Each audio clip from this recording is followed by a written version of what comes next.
Sakanaction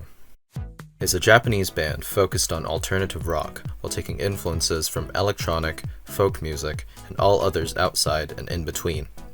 Just as a fish's actions are unpredictable and swift in the water, this band endeavors to infuse different genres with their core of alternative rock without being pressured by current music trends within their industry. This eclectic approach to their music has allowed it, over the years, to develop an unmistakable sound and feel, in spite of the influences the band inject into such, as their music became not just inspired by electronic and folk music, but a core aspect of the band's sound itself. As a result of this constant reinvention, their releases always have this fresh and exhilarating musical style that leave you wondering what they're going to do next. So after their widely popular self-titled album release in 2013, what was next for the band? Well, that brings us to the topic of this video, an album called 834194.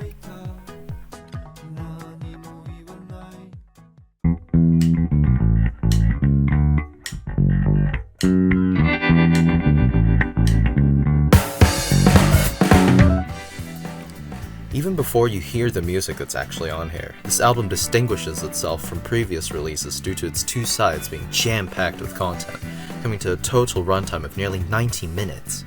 I'd say in context this is vastly longer than previous releases, as those tend to run for 45 to 60, though it's strange seeing any modern pop album being the length that this album is, though considering that this has been the band's first album in 5 or 6 years, it certainly delivered on the quantity of content expected.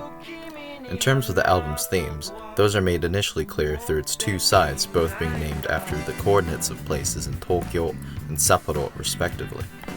The difference in memories made, emotions felt, and experiences from the two places culminate and are expressed through the separate styles present on this album. So that just begs the question, what does the album sound like?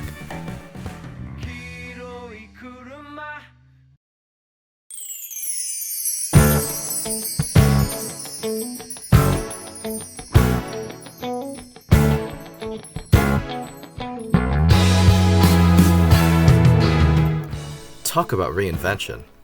Unlike their previous discography where there may be an introductory track or a quiet start, this album instantly sets the scene with the starting chimes, analog synth, silky smooth bass, subtle muted guitar, and 808 drum machine percussion, establishing a new era for the band.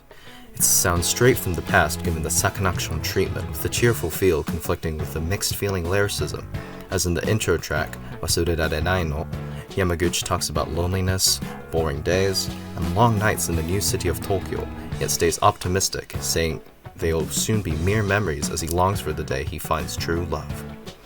Man, what a wonderful yet touching start to an album. I wonder if those themes are going to come up later.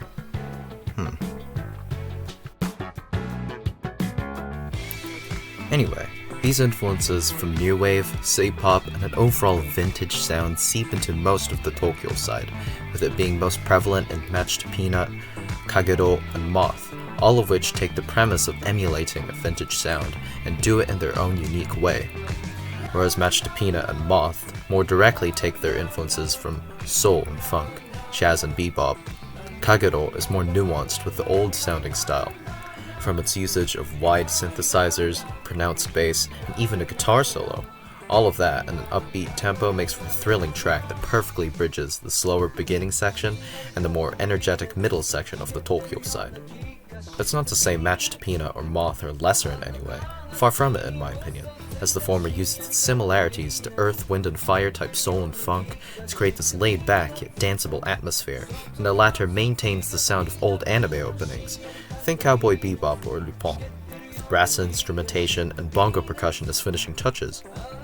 Included with these tracks is more subtle lyricism about lost love and rejection or dismissal, with Yamaguchi splicing a late night of him with short flashback-like lyrics about his experience with a woman in Match to Peanut, or him comparing himself to a moth, an overlooked minority that constantly tries and fails to be acknowledged.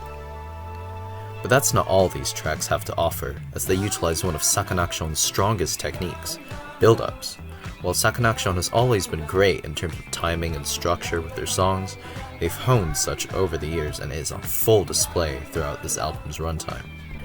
Take for instance Match to Peanut once again, as the relatively calmer mood of the second verse slowly shifts to a suspenseful amalgamation of all the elements of the track, each becoming lost in this intoxicating flood of flanger, and the guitar, the drums, the synthesizers perform more intensely and erratically that results in such a gratifying feeling when all cuts, and the final section kicks in.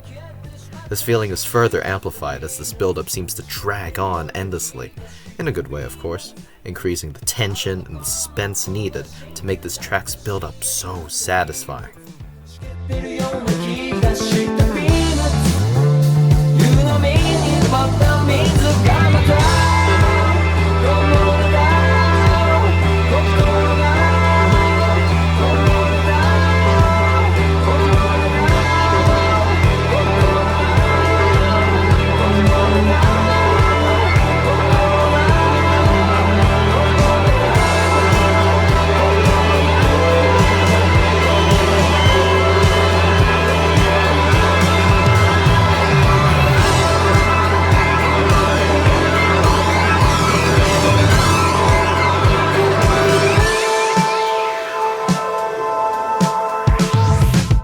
Speaking of satisfying, that brings us to the more poppy side of Tokyo, featuring a brighter, more captivating sound than the rest of the album, as these tracks carry the momentum from Kagerou and ramp it up to infinity.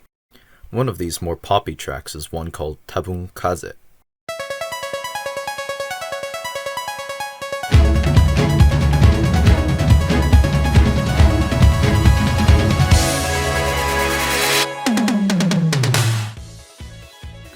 Tabun Kaze's opening starts off strong, placing a fluttery arpeggio synth adjacent to the full sound of the strings section, this clash of electronic and acoustic accelerating to the intro, the solid booms of tom drums filling out the low end.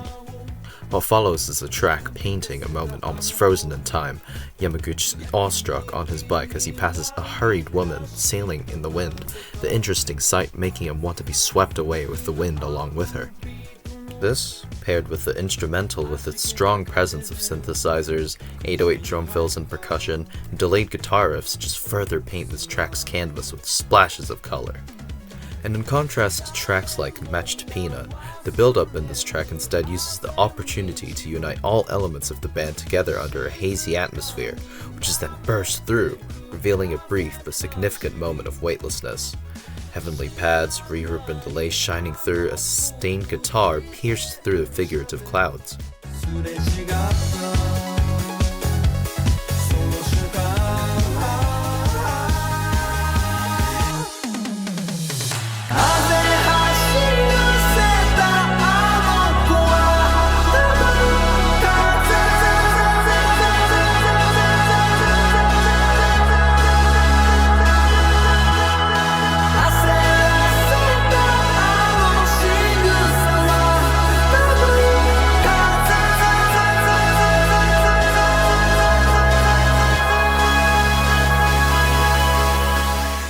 But you want to talk iconic?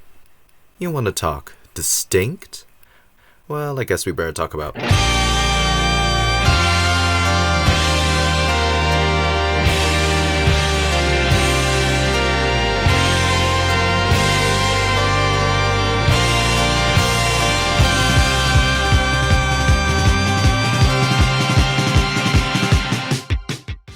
Shin Jima is the track you're most likely to know if you've heard of Sakanaction anywhere, given its songs feature in plentiful media, such as the live-action Bakuman film, numerous parodies and memes, and a bunch of covers, particularly by, But once you hear that opening for the first time, that wall of sound as the bold synthesizers and powerful guitar and drum hits send the track into full swing, it's made instantly clear why this track gets so much recognition. It's an adrenaline rush of an opening that's sustained throughout the rest of the track. Despite being one of Sakanaction's more simple, conventional alt-rock songs in terms of sound and structure, it still manages to keep things interesting through its subtle influences from new wave and funk, as well as stuff you wouldn't typically think of first time, like the lead synth melody changing one note every time, or the snare and kick hitting together during the end chorus of the song. Things that seem unimportant when you talk about them, but once you hear that in the song, it really does make a larger difference than you'd think at first. Plus, the lyrics double in terms of relating to the Bakuman live-action film the song was made for, to Sakanaction itself, the lyrics being interpreted through the lens of the underdog, constantly making, striving to achieve their objectives to move on to the next, dreaming to finally reach their goal, the treasure island.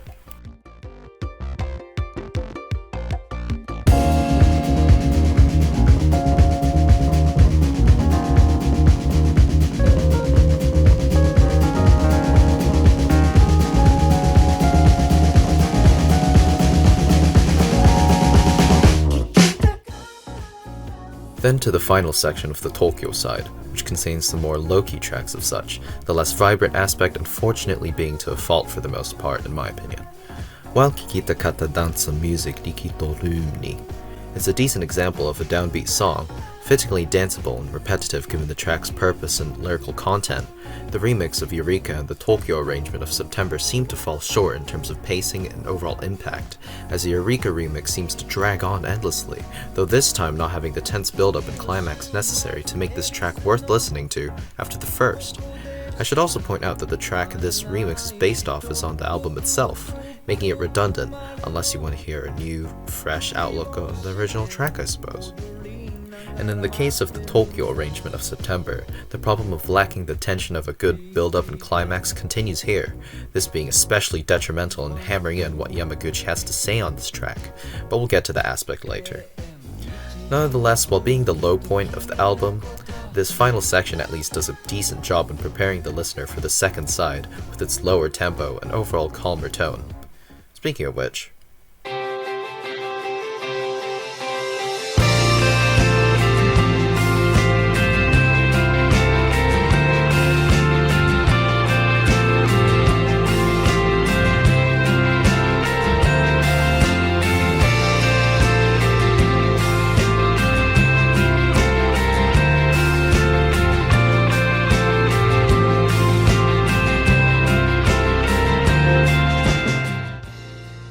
Sapporo side of 834194.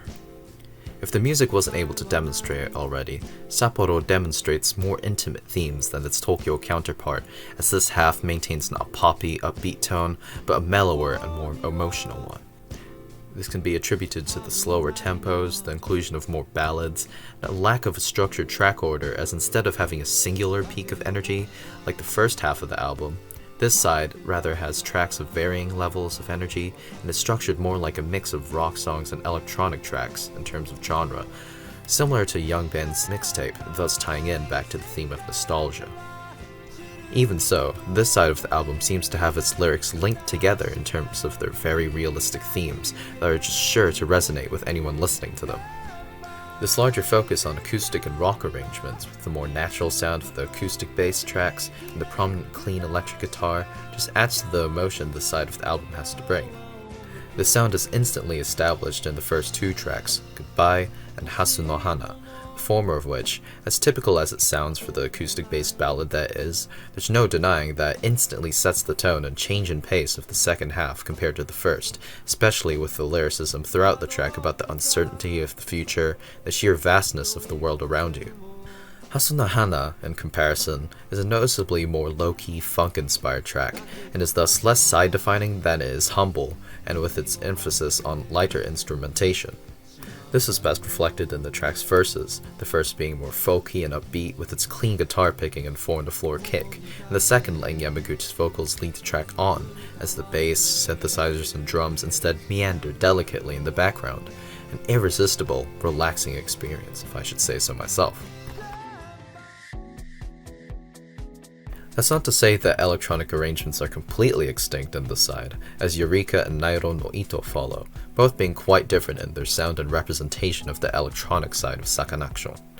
Eureka is a track that achieves a strangely artificial sound due to the quantized instrumentation that is present throughout the track, but even once the guitar and bass come in during the choruses, the whole artificial feeling of the track is still reinforced by the lyrics about the fittingly mundane life in Tokyo and trying to ignore such by living recklessly, with Yamaguchi repeating this aspect to convey a feeling of perhaps denial, even including one lyric of a small flashback to his mother tending to her garden, flashback to perhaps simpler times, establishing a theme of homesickness.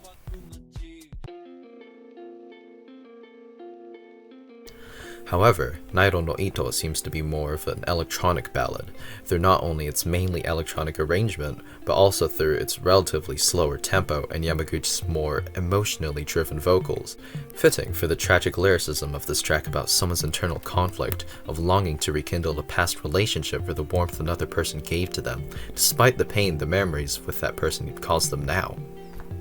In terms of driving the somber tone of the lyrics home, this track does not disappoint. Compared to Eureka, Nylon no Ito takes its time to build up its conflicted feel, having a typical ballad-like first section and more danceable second section, the difference in musical style reflecting how Yamaguchi constantly tries to avoid remembering his past, yet still helplessly reminisces on such. And as these emotions build, they eventually burst at the final section as all sounds, warm and bright, come together like an electronic symphony as Yamaguchi caves in and asks, finally, if it's okay if he pretends things were the way they were before, innocent and helpless, but together at a beach.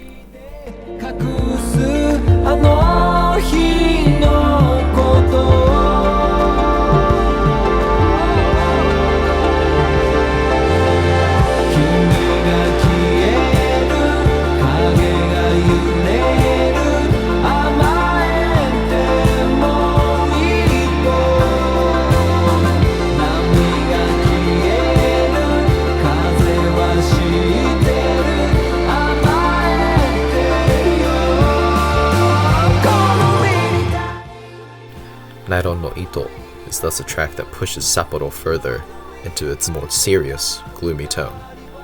and it goes deeper.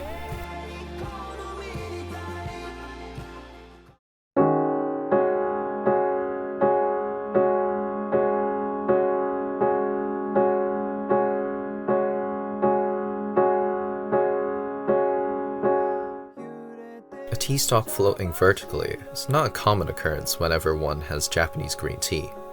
The sheer lowness of the possibility of it happening gives the seemingly pointless event a meaning of good luck, which is strange when a track named after the tea pillar sounds so empty. As is the theme of Chabashira, fitting with strikingly minimal composition, the most prominent features of the track being Yamaguchi's vocals and the solemn chords of the piano, as Yamaguchi sings to himself about his increasing nonchalance with everything, demonstrated through imagery of scars in one's heart, peeling back their scabs, revealing terrible memories just to feel something, anything, and just letting your heart be painted over and scrubbed away into obscurity, to the point where not even a small tea pillar, a supposed beacon of fortune, can bring him any comfort. Needless to say, this track is a rough one. With it being the transitional track to the final sequence of the album, the change in tone from the already moving first part of the Sapporo side just emphasizes the emotion felt in this and the preceding tracks, and oh, are they ever so prevalent.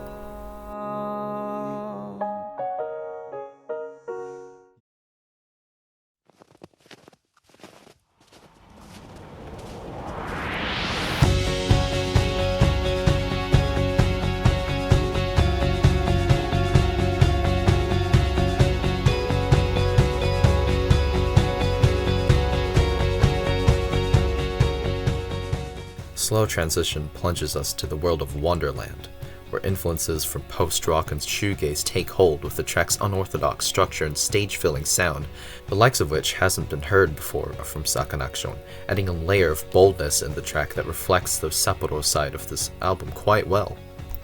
One interesting aspect of the track includes the figurative lyricism about the birth of a chick and its endless yet fruitless chase towards a mirage, a metaphor for Yamaguchi's perfectionism and his high standards for his work? I'm guessing here.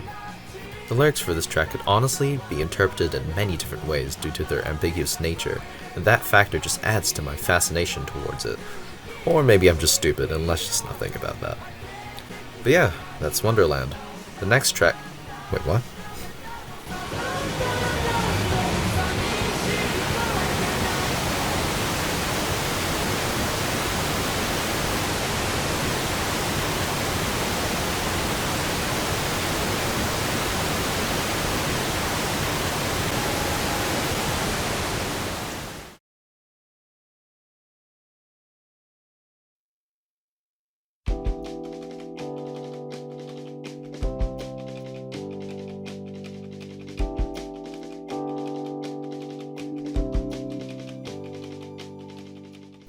The momentary blast of abrasiveness abruptly brings us to Sayo Nara wa Emotion, the sudden shift in volume, the title of the track instantly setting the poignant tone. This track is actually just a massive summary of what this side of the album is about, with its minimal approach to lyrics that take all the themes of this side of the album and culminates them. Loneliness, difference, uncertainty, all concentrated within.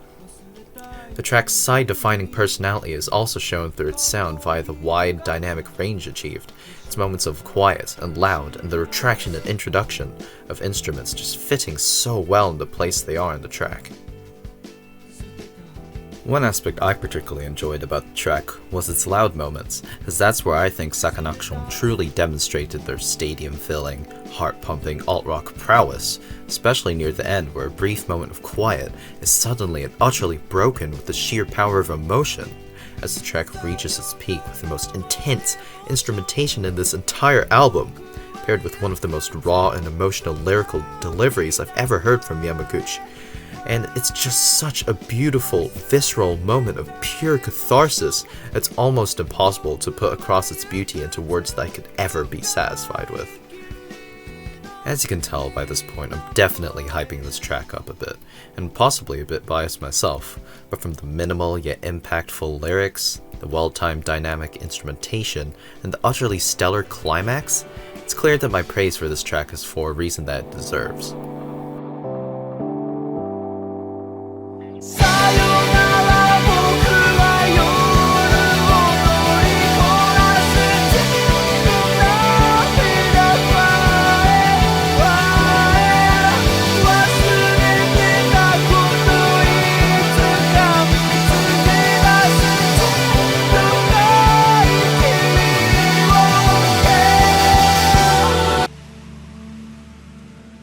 The ocean. It surrounds us. Its waves crashing, the whales crying out, a looming sense of weight, bringing us to the title track. A picturesque, electronic landscape that, due to its instrumental nature, establishes its setting through its sound. One of a vast ocean with its turbulence, apparent emptiness, yet indescribable beauty, all highlighted within the 7 minutes of this track. This is demonstrated through the wide dynamic similar to the preceding track, though its climax is one of healing as opposed to catharsis. Even so, the heavy bass and low pads, the ocean waves swishing in and out as the drums boom and shimmer in the distance, the lead and accompanying synth's water-like timbre switching between a sharp and round tone. All elements of the track combine and complement each other perfectly to form the state of serenity that feels ever so needed after the deep melancholy brought from the previous tracks.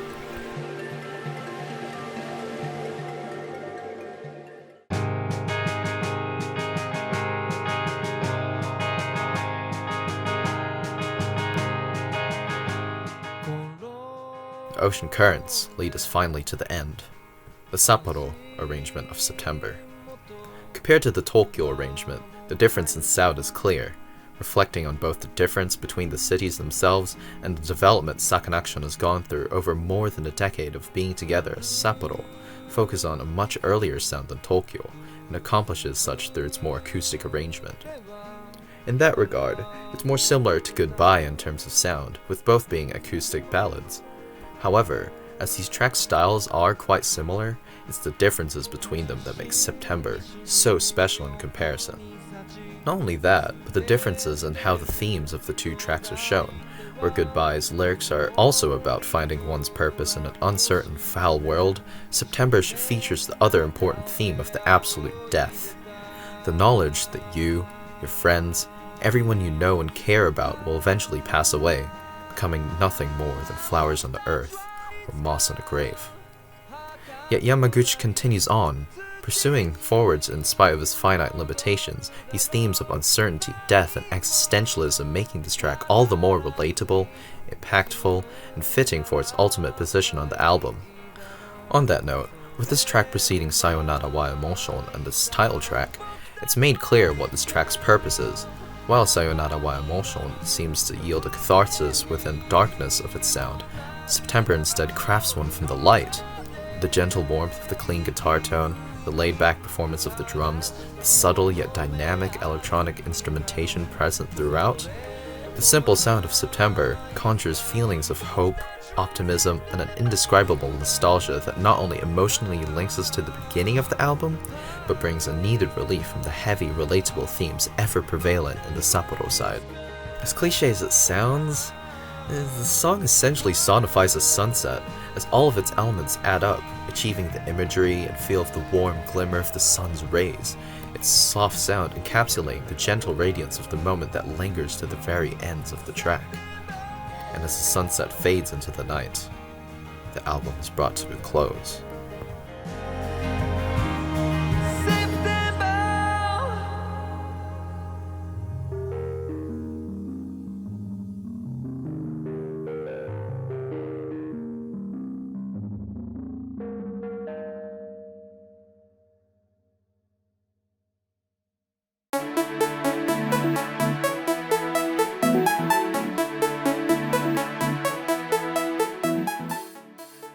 To conclude, despite the album's long runtime and nearly half of the content being pre-release singles,